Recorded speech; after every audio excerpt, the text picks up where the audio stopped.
जय माता दी। मैं ज्योतिषाचार्य वैष्णवी गौड़, दिव्य दृष्टि ज्योतिष कार्यालय से। जैसा कि हम सब जानते हैं, माँ भगवती, माँ दुर्गा के सर्दीय नवरात्रे आरंभ होने जा रही हैं। तो नवरात्रे में हम हमारी पूजा पाठ उपासना से माँ को प्रसन्न करने के लिए, हर प्रकार से माँ को रिझाने के लिए हम माँ की पूजा उपासना करते हैं, जिससे माँ प्रसन्न होकर हमारी सभी मनोकामनाएं पूर्ण करती हैं। तो क्या आप जानते हैं, माँ को प्रसन्न करने के लिए नवरात्रे में जौ का बुआया क्यों किया जाता है? जौ की बुआई हम क्यों करते हैं? क्योंकि हमारे शास्त्रों के अनुसार हमारी पृथ्वी पर, हमारी सृष्टि पर पहला उगने वाला अन्न जौ ही था। जौ को ब्रह्मा का स्वरूप माना जाता है। अन्नम ब्रह्म, अन्न ही ब्रह्म है, ब्रह्मा के स्वरूप है। तो इसीलिए माँ भगवती, माँ दुर्गा को जौ अत्यंत ही प्रिय है।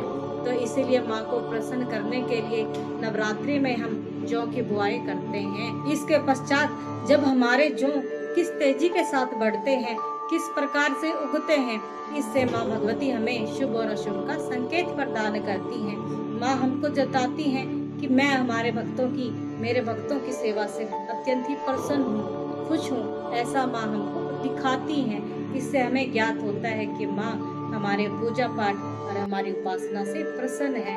तो यदि हमारे जौ अच्छी प्रकार से उगते नहीं हैं, तो यह हमारे घर के सुख समृद्धि के लिए अच्छा नहीं होता है, शुभ संकेत नहीं देता है।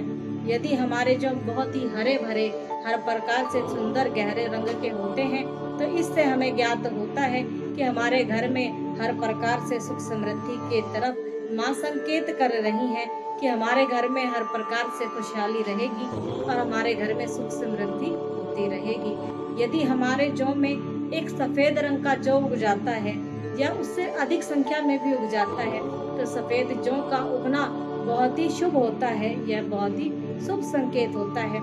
यह घर में धन धान्य की वृद्धि के लिए बड़ा ही महत्वपूर्ण होता है।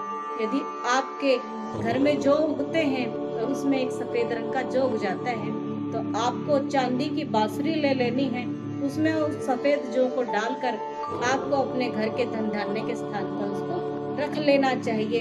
ऐसा करने से माँ भगवती अत्यंत ही प्रसन्न होती हैं और आपके घर में सदा के लिए धन के भंडारे भरे रहते हैं और हर प्रकार से घर में वृद्धि और तरक्की होती रहती है। यदि यह सब जानकारी आपको अच्छी लगे तो चैनल को सब्सक्राइब करें और लाइक करें। धन्यवाद।